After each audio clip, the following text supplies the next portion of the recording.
This is a metaphor for your business's journey. Sometimes it feels like the world is throwing everything it has at you, and to succeed, you need someone to guide you through.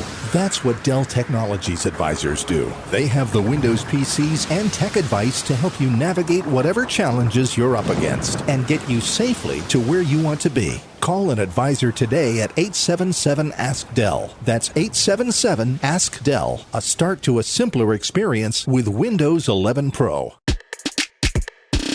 Hey, BA fam, it's Mandi here. It is my favorite time of week. It's Friday, which means it is time for the BA Q&A. I get to shake up the mailbag and see what kinds of career and finance questions y'all have. You never disappoint me. If y'all have questions, anything relating to your career, relationships, finances, the intersection of all of those things, send us your questions. You can hit us up at brandambitionpodcast.com, click Ask Us Anything, or go to IG and you can slide right on into our DMs. We actually see your messages. We sometimes respond, especially late night when I'm just scrolling on my phone and checking it with my BA fam. I actually do respond to lots and lots of messages. So hit us up. We love y'all's questions. Today, for this special edition of BA Q&A, we are all focused on career stuff, and we've got some really juicy, interesting questions. How to deal with a toxic boss. Wouldn't we all love some advice on that? I've got some strategies for a listener who has a question about a very toxic boss. So let's just dive right on in with our first question. Now, obviously, when you're talking about your advice on a podcast, you want to remain anonymous. So absolutely, we will keep you anonymous. But let me just we'll call you Rebecca, okay? Rebecca says, first and foremost, send my love to Tiffany as she's healing. Thank you very much for that. And I will send some extra love to Tiffany myself. Rebecca says, I love you both, and I get so much great advice and insights into navigating the professional world as a woman of color. My question today is about my boss. I'm a recruiter, and the company that I work for is wonderful. I love the culture they're cultivating. I don't want to make a move, but my boss is extremely tough to work with right now. She's overstressed and obsessed with hitting all our KPIs, regardless of whether we hit our financial goal that we commit to every month. To boil it down, she finds a way to give us backhanded compliments on our performance as an office, and it's honestly demoralizing. I've heard this from many coworkers as well. We've been venting to each other, and it's becoming toxic to the culture. I want to say something to her, but she is a domineering and stubborn force. I would love if you can give me some tips on how to approach her. Oh, yeah, toxic bosses. Why do they have to ruin everything? And you know what's great about this question? I mean, obviously it sucks and I feel bad for you, but I love that you can have, at least you're identifying and recognizing that your company culture is largely good. So what sucks is that you've got a boss who's like screwing it up, because largely the culture itself is very different than what your interactions with this boss have been. So how can we tattle on her? That's what I want to know. I don't actually think it's your job to fix her or make her a better manager. My question is, like, how can we tattle on her in a strategic way to get her out of your way so that you can actually enjoy this great culture that this company is committed to building? And I think toxic managers like her deserve to be called out and dealt with, because they're ruining like an employee's experience. And if companies want to retain employees and not have us all quitting on them, they need to know who their shitty bosses are. Who are the shitty managers who actually could use a little bit of professional development support, some training, like who deserves in the manager sec to get a performance improvement plan? And it sounds like your boss does. So what are the levers that you can pull within your company to actually let people know that this manager is making it harder for you to do your job, and it's not just you? So that's my first question. I've worked at places where you could actually, once a year, they would have a survey that you could send out and you could provide anonymous feedback on your manager. But if you guys have that like annual survey, and if it's not coming up in the next couple of weeks, then I think it's time to actually take this to, it can be either someone in HR, it can be your boss's boss. You can arrange something called a skip level meeting where you intentionally reach out to a person above your boss and have a candid conversation about what you've been experiencing. Do not go in there. This is my advice to you. Don't go in there empty handed in terms of data and information and actual examples of what has happened. I think you should definitely be in the collecting of data phase right now. So start writing out, what has she said? What has she done that has created a toxic work culture? And the more concrete examples you can give, the more likely it is that they will actually do something about them. So if you walk into your manager's office and you say, hey, I'm having a really hard time with Tracy. She's making my job just, horrible. horrible and awful. Now you're just creating a problem that this manager's manager has to figure out, make their job a little bit easier, and also make it more likely that they're going to take your claim seriously by having some cold, hard facts. Not only does this illustrate the reality of what's going on, but it also shows them, wow, this person is bad enough where Rebecca feels like she has to keep tabs on all these different instances and occurrences. So take the power back and a little bit of control by starting to document all of the situations that have occurred where this boss has, like I said, created a toxic environment, been demoralizing.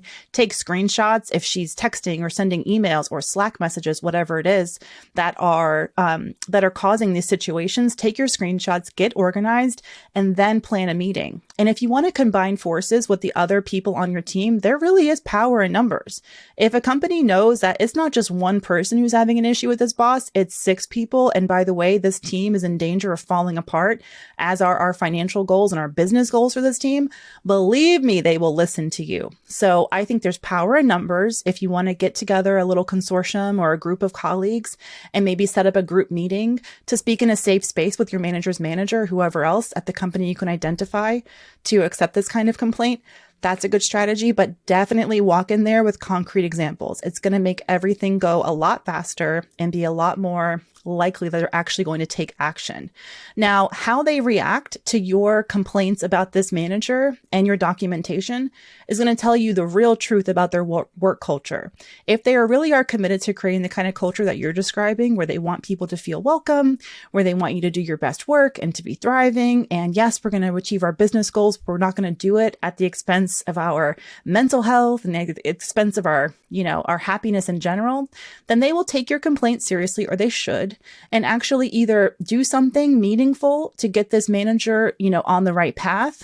They should get rid of her, reassign her. Maybe they can reassign you to someone else. They should do something, take some sort of action. Maybe give them, a few weeks to do something. But if they don't do something, then that actually tells you what they really mean about that culture they're trying to cultivate. Because if they're not going to solve this problem, then that culture was always a ticking time bomb. It was always going to fall apart because they're not protecting it. Companies have to be protective. They have to be unapologetically protective about anything that can be a threat to employee retention, employee happiness, and to that culture that they say that they want to cultivate. And the uncomfortable truth about that is that they're going to have to identify these shitty managers and do something about them. And the more companies are willing to acknowledge that it's not just the lowest, entry-level employee that they have to pay attention to, it's managers. Like, why aren't we training better managers? They're causing so many issues out there, right? So I'm obviously really, really fired up about how important it is for companies to identify, crappy managers, give them the support and training that they need. I'm not even saying that it's your boss's fault that maybe she's creating this. She may not even be aware of it. And you know what? It may be coming from her higher ups. They may be putting pressure on her. So we need to get to the root cause of it, and they need to fix it. And if they don't fix it, then I think it's okay for you to move on. Find a company where you can work for that actually enforces the culture that they, talk about creating, or potentially moving to a different team at your company. So keeping an ear out and an eye out for who says they love working for their manager, and see if maybe you could request a transfer to that team even. You got to look out for yourself, right? And you got to put your own foot forward when it comes to coming up with solutions sometimes that work best for you, because the company may not always know what's best for you personally, but you're always going to have, your best interests in mind, right? So if they don't have a good solution that works for you, sometimes coming with your own idea of a solution can help. Thank you so much for your question. Thank you for sending this in. I hope things improve, but definitely pluck up the courage, get a couple of your colleagues together, go at this as a team and a unified front, and I think you'll actually have a really good chance about getting some sort of action taken in this case. Okay. Hey, VA fam, support for Brown Ambition comes from our friends at Avast. Avast is a global leader in cybersecurity for more than 30 years and trusted by over 435 million users worldwide. Avast's new all-in-one solution, Avast One, helps you take control of your safety and privacy online and prevents over 1.5 billion virus attacks every month. Avast One's award-winning antivirus software stops viruses and malware from harming your devices. Data breach monitoring enables you to find out if your online accounts have been compromised and whether your passwords need to be changed. Plus, firewall protection keeps personal information secure and prevents attacks. With Avast One, you can confidently take control of your online world without worrying about viruses, phishing attacks, ransomware, hacking attempts, or other cyber crimes. Learn more at avastone.com. I am really excited about this question. I hope I can help this listener. They want to remain anonymous, which I think when I get into the question, you'll understand why. Here we go. Whew. This listener says, and let me think of a name. Let's call her Jane. Jane says, I recently got a new job and I've been working here for about a month. I have about 4 to 5 years of experience in construction accounting, and I was hesitant to take this position because the title was for an accounting associate, which to me means entry level. During my interview, the controller advised I would hit the ground running, learn more about higher level accounting jobs available while continuing to practice construction accounting. But it's been a month and I have yet to be assigned any daily tasks. The majority of my work has been scanning boxes and papers. The controller has told me multiple times in the last 4 weeks to just hang on. There will be more work for me to do. But I'm having a hard time finding where I fit in at this company. The controller also told me after 90 days, I will have a job title change, but she hasn't given me any details about it. So I've asked. I've expressed my readiness to have tasks piled on me. I'm starting to feel like I was sold a dream and I made a mistake by quitting a company I was with for 2 years for this opportunity. My question is, how long do I continue to wait and see if I will be anything more than a glorified paper filer? Ooh, so we're having a little career buyer's remorse. Yes. You know what? First and foremost, it's not your fault. Well, you know what? Is it your fault? It's a little bit your fault. You know, you did take a job that you knew was an entry-level position. And I think in that regard, we have to really be able to have our BS meter really high for companies when you're in the recruiting process, because companies at the end of the day, they're trying to sell you on a position. And I think we've all been in those job interviews where you feel like things are way rosier during the interview process than when you actually get to see behind the curtain after you're hired, right? And I mean, it's the same reason why real estate agents stage a home. Obviously, they're going to make it look like this fantastic place to live. And even though you know you don't actually own that furniture, it helps you buy the home. It helps to make it feel like home to you. So yeah, recruiters, hiring managers will often make things seem a little bit rosier. But this is pretty egregious. It's very egregious when someone hires you and they know that you are overqualified for a role and they acknowledge that. And they also say, okay, well, give us a little bit of time. We'll make sure that you get a job title change and that you're able to grow and advance in this role.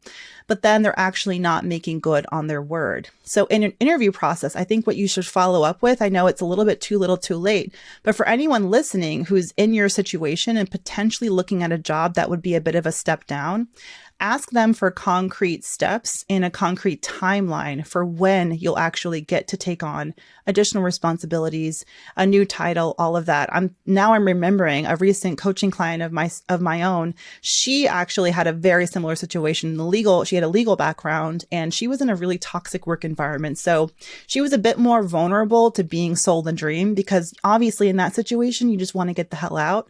So when she was interviewing and she knew it was a bit of a step down, but she was told the exact same thing you were. Come on board. I know there's no work in this particular area that you're passionate about right now, but just give me a few months, stick around. And sure enough, none of that work materialized, just like for you. You're finding out, okay, it's been a little bit, and I'm worried, like I'm actually not seeing any progress. I'm not entirely surprised, but I think you have a couple of options. I think you can bide your time and continue waiting. It has been 4 weeks, right? And it hasn't been the full 90 days. And I think the first 90 days of any job is very much like a wait and see. You're kind of getting into a groove. They're kind of getting into a groove. I wouldn't take the pressure off. I would continue bringing it up. I would continue asking for the work. I would continue letting her know or letting him know that you are expecting, what you were promised in your early conversations when you were interviewing. But I wouldn't stop looking for other opportunities. And I would definitely be sure that you're keeping one eye open for other opportunities if you decide in a couple of more months, it is actually time for you to go. It's a shame, but at the same time, you have to put yourself first in this regard. They made mistakes, like you made a bit of a mistake because you not a mistake so much, but you went into this job knowing that it was a bit of a risk, knowing that it may not be the exact right fit, kind of putting your trust in someone else, and they didn't deliver. And that sucks. That was a risk that you took when you took this job, right? But you shouldn't stay in the job just because you feel like, okay, well, I'm here now. The benefits are a little bit better. I said I would do it. I don't want to look like a job hopper. I think you can definitely explain to another hiring manager why you would be looking to change jobs. Just like my coaching client. Oh, girl, when I tell you, when I first met with her, she was also worried like, oh, but I just joined this job a couple of months ago. Will a hiring manager look down upon me and worry about me thinking that I'm risky because I'm trying to jump ship so quickly? And I'm like, no, just tell the truth. Tell the next hiring manager, you know what? I took this role because I was excited for the possibility of growth. And it was very apparent to me within my first 30, 60, 90 days, however long it's been, that growth was actually not going to be coming. And I don't want to wait. I can't afford to wait. I don't want my professional skills to atrophy. I don't want my earning potential, to be diminished. And I think any, recruiter or hiring manager who gets it and is in their right mind won't actually look down upon you for that or penalize you for it. They'll see that and be like, okay, well, let's make sure we're actually going to give, I forgot what name did I give you? Jane, your fake name. We're actually going to give Jane, a really clear expectation of what she can expect here. And I think any company should be willing to should understand that, okay, if we hire someone and we tell them something and then we promise them something and we actually don't deliver on it, that they're going to leave. So for me, it seems like perfectly normal and perfectly reasonable that you were promised something, given some kind of dream, it didn't materialize, and so you're going to get out. Like, you're just a person who respects themselves and their career enough to get out when you're not in a good situation. You know what I mean? And I will say my coaching client had a really happy ending. She actually got a brand new offer at a job that was like more money, great benefits. So when you talk about, the fact that this job has or significantly better benefits than your previous job, I wouldn't stay here just because of that, because the fact that you found a job with significantly better benefits just shows you that, okay, there's actually great benefits out here. You just have to be really particular and make sure that you pay attention to what companies are offering just outside of your compensation. So absolutely, I think you should be keeping one eye open to the job market. And I think you should learn from this experience. You mentioned here that you're in your late 20s. It's just a good learning experience for you at this point, right? Yeah, you took a risk. This is what happened. All right, we're just going to bounce back from it, right? We're either going to stay here and make the most of it and continue advocating for yourself and pushing to get what you want, becoming a thorn in their side. It's a good learning experience for you. It's also a damn good learning experience for your boss. I was that boss too. And I had to learn from my own mistake that when you actually hire someone who's overqualified for a role, you're just opening yourself up to you're going to be annoyed. They're going to be unhappy because as a manager, there's nothing worse than knowing someone on your team is unhappy and just like waiting like, oh, I can't give them what I said I would. There's nothing I can really do about it. They're not happy. Now I got to hear them moan and groan and complain every one-on-one. It just sucks for all involved. So unfortunately, it's going to be a good, lesson for this manager as well. I hope that they remember this situation so they don't do it again because it's just silly. It's like one of those situations where you're not thinking long term. You're just trying to like solve an immediate problem. I need a butt in the seat. I need someone to do this job to push these papers or whatever. But when you hire that way, when you're hiring from the perspective of just such short-term gains or short-term goals, you're just opening yourself up to having a long-term, catastrophe on your hands because you're just not thinking down the line. So it's a good managerial lesson. And for anyone who's listening, who's in a hiring position, just do what you can. Take your time when it comes to hiring. You're better off sometimes just hiring someone on a freelance basis, on a contractor basis to fill an immediate need while you take your damn time and find the exact right fit for that role for the long term. And that was one of the great lessons I learned as a manager was, I can ask for a budget and I can hire freelance help just to kind of get by, hit our KPIs, our key performance indicators, hit our goals, and then I can take my time, recruiting and finding the exact right fit. So hopefully your manager will learn that goal and if you decide to leave and you give an exit interview, be honest about what happened, and hopefully they'll take that as a learning lesson and do better next time. And everyone will be better off in the end. But definitely keep your eye and ear open for new opportunities, and never forget this situation. Maybe ask for those specific, when someone promises you, okay, you come on, it's this way now, things will change down the line. What sort of specific guarantees can they give you, or what sort of specific timeline or resources do they have in mind? And especially, I would definitely be suspicious if a hiring manager is like, oh yeah, don't worry, I'm going to get you promoted in the next few months. That's just not something that happens. Having been in the corporate environment and having managed a team of 30 people, as a senior director, promotions take time. There's a process for them usually. So I would want to get more sources and more assurances. Maybe it's from someone actually in HR, not just a hiring manager who's not in HR, that there's actually, like, it's a possibility that you'll be promoted or get a new title change in that short period of time. And then you may see, oh, there's actually some holes in this whole vision and rosy story that I'm being sold. And I'm actually not going to move forward because I don't trust this is actually going to be the case. All right, Miss Jane, Miss Anonymous, thank you so much for your question. And that wraps up another episode of the BA Q&A. I am Mandi Money. You can find me at Mandi Money on IG. Follow us and hit us up at Brown Ambition Podcast on IG with your questions. Also, check out our beautiful brand new website, brownambitionpodcast.com, where you can find past episodes. You can find soon transcripts of episodes, as well as show notes, everything you want to find at brownambitionpodcast.com. I will see y'all next Friday for BA Q&A.